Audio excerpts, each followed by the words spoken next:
A Coreia do Norte é comumente retratada como isolada e defasada em relação à vida no século XXI. Estatísticas são difíceis de obter, muitas vezes, baseadas em estimativas. Mas o que esses dados podem dizer sobre a vida na Coreia do Norte? Desde sua fundação em 1948, a dinastia da família de Kim Il-sung governa o país.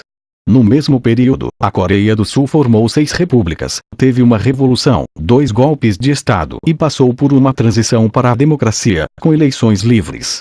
No total, 12 presidentes governaram o país, totalizando 19 mandatos. 3 milhões de celulares pode parecer muito, mas no país com 25 milhões de habitantes, isso representa só um celular para cada grupo de 10 pessoas. Além disso, a maioria dos que possuem telefone móvel provavelmente mora na capital Pyongyang. Com apenas uma empresa de telefonia, a Koreolink, o mercado de celular da Coreia do Norte é limitado, mas está em expansão.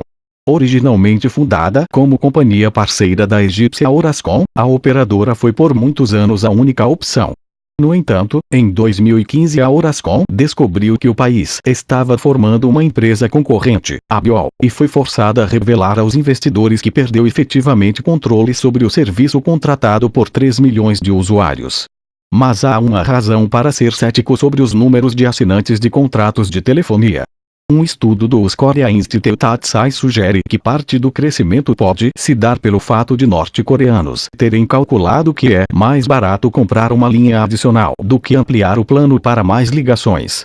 Além do reduzido número de celulares, a vasta maioria dos norte-coreanos só tem acesso permitido à rede privada de internet do país, uma web restrita operando em escala nacional. Pode parecer um mito urbano, mas há estudos que sugerem que os homens da Coreia do Norte são mais baixos que os da Coreia do Sul. O professor Daniel Shvekintiek, da Universidade Sungkyunkwan, em Seul, estudou a estatura de norte-coreanos refugiados, medida quando eles atravessaram a fronteira com a Coreia do Sul, e descobriu uma diferença de 3 centímetros a 8 centímetros. Shvekintiek destaca que a diferença de altura não pode ser atribuída a fatores genéticos, já que as duas populações são praticamente iguais. Ele também rejeita argumentos de que refugiados em geral tendem a ser pobres e, portanto, mais baixos.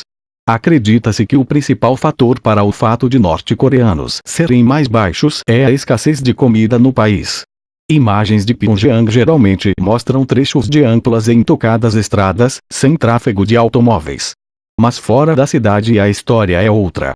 A Coreia do Norte tem aproximadamente 25.554 quilômetros de estradas, de acordo com dados de 2006, mas apenas 3% delas são pavimentadas, totalizando somente 724 quilômetros. É estimado ainda que somente 11 em cada 1.000 norte-coreanos têm carro, o que significa longas filas nos pontos de ônibus para quem precisa viajar.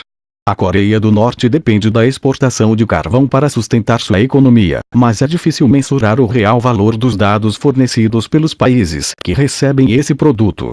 Boa parte do carvão norte-coreano é exportado para a China, que baniu importações norte-coreanas em fevereiro de 2017. Alguns analistas, no entanto, questionam a natureza dessa sanção. Há pessoas que rastreiam navios e que viram navios norte-coreanos atracando em terminais de carvão em Porto da China mesmo após o banimento. Eu acredito que a China dificultou a importação de carvão, mas não a interrompeu completamente, diz Quent Boydstone, pesquisador do Instituto Peterson de Economia Internacional. Até 1973, as Coreias do Sul e do Norte eram equivalentes em termos de riqueza. Desde então, a Coreia do Sul disparou para se tornar um dos líderes mundiais em produção industrial, com companhias como Samsung e Hyundai se tornando nomes reconhecidos globalmente. A Coreia do Norte estagnou em 1980, ao se prender a um sistema fortemente controlado pelo Estado. A Coreia do Norte é o número 52 na lista de países com maior população e acredita-se que possua o 4º maior exército do mundo. Calcula-se que os gastos militares representem 25% do produto interno bruto, PIB, e quase todo homem norte-coreano passa por algum tipo de treinamento militar. Uma série de surtos de fome no final dos anos 1990 causou uma queda drástica na expectativa de vida da Coreia do Norte. Mas, mesmo sem contar com este fator, o país está 12 anos atrás da Coreia do Sul em expectativa de vida. Períodos de escassez de alimentos persistem na Coreia do Norte e são uma das várias razões pelas quais sul-coreanos geralmente vivem mais tempo. Em 2017, a baixa taxa de natalidade na Coreia do Sul atingiu recorde em poucos nascimentos. O país luta há uma década para aumentá-la. Já gastou cerca de 70 bilhões de dólares, o equivalente a 221 bilhões de reais, em distribuição de bônus por bebê, em ampliação da licença paternidade e em pagamentos por tratamentos de fertilidade.